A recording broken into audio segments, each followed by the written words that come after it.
Dhaamsa miseensonnii fi deeggartoonni waraana bilisummaa Oromoo akka idila addunyaatti waliif dhaamsa dabarsinu. Dhaamsi kun miseensota waraana bilisummaa Oromoo ABO qabsoo gaggeeffamaa jiru kan biyya Kanaadaa magaalaa Edmonton irraa isin dabarsinu jechuudha. Dhaamsi keenya akkuma beekamu qabsoon bilisummaa Oromoo achi dhufteen seenaa qabsoo bilisummaa Oromoo jalatti gurmoomnee uummanni Oromoo gurmaa'ee qabsoo kana dhiibee asiin ga'ee amma finiisaa jira jechuudha. Qabsoo finiisee kana immoo bakka jirrutti biyya jirrutti bira dhaabbannee akka uummata Oromootti akka Oromoo tokkootti bira dhaabbannee qabsoo kana dhalootaan ga'uu fi dhaloota dhaalchisuu fi dhaloonni qabsoo kana fuudhee akka wal gargaarree qabsoo kana galmaan geenyu dhaamsa dhaammannaa jechuudha. Dhaamsi keenya kuni jajjabina qabsoon keenya irra jiruu fi dhaloonni fudhatee ta'u qabsoo kana bobaa diinaa jalatti impaayiritti keessatti qabsoo kana geggeessaa jiru gammachuudhaan fudhannee qabsoon kun tarkaanfachuu isaa itti amannee qabsoon kun seenaa qabsoo Oromoo wajjin dhuftee erga qabsoon Oromoo fi Oromoon sirni gadaa Oromoo fi Oromoon cabee kaasee akka ammaatti akka yeroo kanaatti akka bara kanaatti akka jaarraa kanaatti finiinee bobaa diinaa jalatti hidhatee dhaloonni walii ajjiisee dammaqee wal dammaqsee uummanni Oromoo waraana isaa of keessatti qabatee waraana isaa leenjifatee biyya isaa keessatti naannoo isaa keessatti Oromiyaa keessatti waraana isaa leenjifatee hidhachiisee sosochii tarkaanfachiisaa jira jechuudha. Inni kun immoo taatee kanaan dura ta'ee ta'uu hin beekne qabsoo seenaa qabsoo Oromoo keessatti ta'ee ta'uu hin beekne tarsiimoo qabatee tarsiimoo adda addaatiin haa qabsaa'u malee Oromoon qabsoon Oromoo akka ammaa kanatti wal ifichee tarsiimoo gaarii qabatee tokkummaadhaan godinaalee Oromiyaa goolee Oromiyaa keessatti gad dhaabbatee too hidhatee wal hidhachiisee waan hin beekneef amma immoo dhaloonni jiile dhaloonni waan hundarraa argee waan hundaa achii dhuftee qabsoo Oromoo achii dhuftee shira qabsoo Oromootti diinaan itti yaadamee too diinaan caccabaa dhufee daddaaqamaa dhufee itti dammaquudhaan dhaloonni ammaa kun dammaqiisaan qabsoosaa bira dhaabbatee qabsoosaa hidhannoodhaan finiinsaa jiraa jechuudha.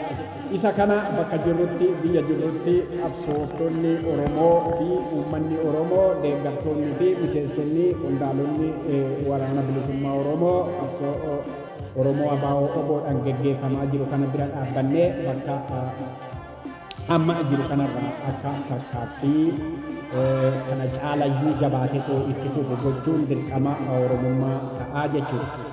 Qabsoon keenya kuni achii dhuftee gaafa seenaa isaa ilaallu seenaan isaa shira adda addaatiin sabuma keenyaan bitamee sabni bicuun hidhattee hidhachiiftee sabni bicuun kun jilbeeffachiiftee uummata Oromoo keessaa namoota bebbeekamoo bituudhaan hidhuudhaan jilbeeffachiiftee Oromootti duulchisaa Oromoo cabsaa gosaaf gosaa walitti duulchisaa turtee jechuudha. Amantii fi gandaan walitti duulchisaa sabni bicuun sabni nafxanyaan sabni xixiqqoon amantii fi kutaadhaan gosaan walitti duulchisee uummatuma Oromoodhaan cabsaa dhuftee as geesse nurra ga'ee jechuudha.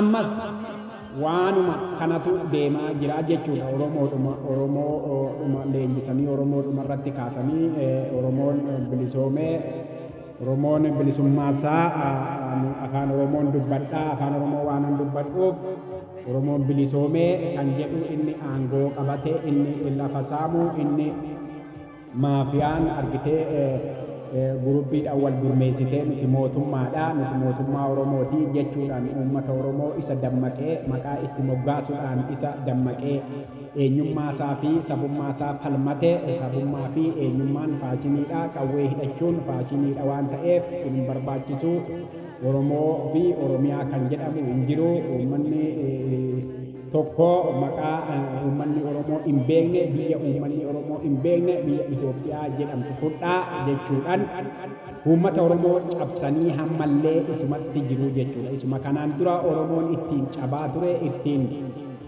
qabsoosaa daddaaqamaa turee fi ittiin jilbeeffachaa diinaaf jilbeeffachaa dhufeerra jira jechuudha. Saniif dhaloonni jiile immoo kana itti dammaquudhaan waan kana hundayyuu itti dammaquudhaan hidhachiisaa jira jechuudha.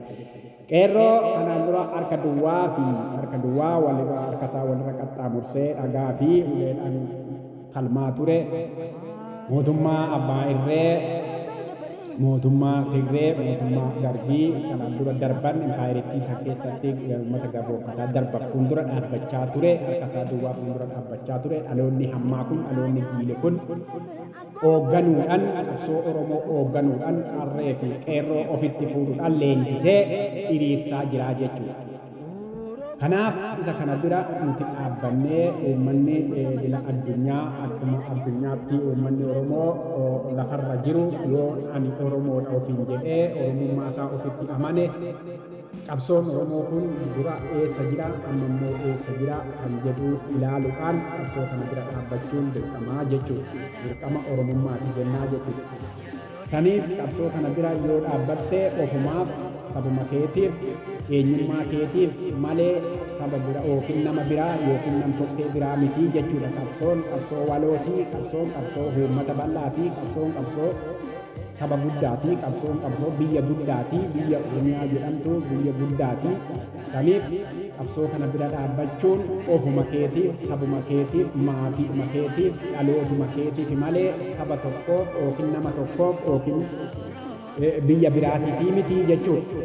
Saniif gandummaa dhiibnee argitee waan diinni achi as jechaa dhufe argitee maqaa nutti moggaasee maqaa adda addaa nutti moggaasuudhaan uummata Oromoo warroota uummata Oromoo dammaqaa fincilaa dhufan keessaan qabanii fannisuudhaan ajjeesuudhaan hidhuudhaan dararuudhaan asiin ga'anii jechuudha. Isa kana dhaloonni amma jiru dhaloonni jiile kun waan kanaan durarraa uummata Oromoo irratti raawwachaa dhufanii qabsoo Oromoo daddaaqansaa, qabsoo Oromoo duubatti harkisaa, beektota keessaa ajjeesaa, keessaa hidhaa, keessaa dararaa, keessaa fannisaa turabsan irratti dammaquudhaan shira diinaa, shira naqxanyaa, shira saba xiqqoo, seera saba xiqqoo, seera sabni xiqqoon saba guddaa kan irratti seera baafattee seerri kun seera sinii ta'uudha jechuudhaan seera mataa isaaniitii ta'uu, seera saba isaaniitii ta'uu, seera qixa uummata Oromootiif hin taane, seera afaan Oromoo hin beekne, seera Oromoon akkaataa itti uummanni bilisa ta'ee jiraatu seera hin beekne fidanii seerri kun seera keeti jedhanii harkaa fi harma muraa as ga'anii jechuudha. Dirqamaan seera kana fudhatan malee, seera kana yoo fudhatan malee waliin buluu hin dandeessanii jechuudhaan dirqamaan qabanii harkaa fi harma muranii uummata Oromoo jilbeeffachiisanii jechuudha. Qawwee biyya alaarraa ergifachuudhaan qawwee meeshaalee ammayyaa biyya alaarraa faranjiirraa ergifachuudhaan uummata Oromoo cabsaa dhufanii jechuudha. Ammas isumatti jiru jechuudha. Bifa adii jijjiirratu malee ammas cabsuun uummata Oromoo kun uummata Oromoo akkaataa itti tooftaa jijjiirratee to'aa dhufu malee tooftuma durii saniin seeruma durii sabni bicuun tumte saniin uummanni Oromoo haga har'aatti hacuucamaa jira jechuudha. Seera sabni bicuu baafteef kuni maqaa biyyaa sabni bicuun baafte kuni sabni xiqqaan baafte kuni uummanni Oromoo hin fudhatee sin beekuu jechuudha.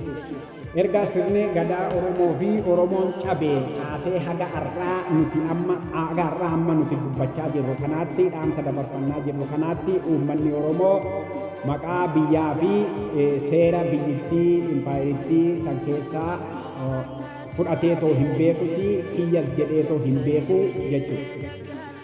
Saniif uummanni Oromoo dheeraaf seera qabaa, sirna qabaa, sirna saniinan bulaa, biyyan qabaa, afaanin qabaa. Ani saba guddaadha, biyya saniif saba guddaadha, saba xiqqoodhaaf bitamuu seera sabni xiqqoon naa baafte naaf hin ta'uu jedhee qabsoosaa finiinsee itti wal gurmeessee dhaloota jiile hammaa kana harka ga'ee jira jechuudha.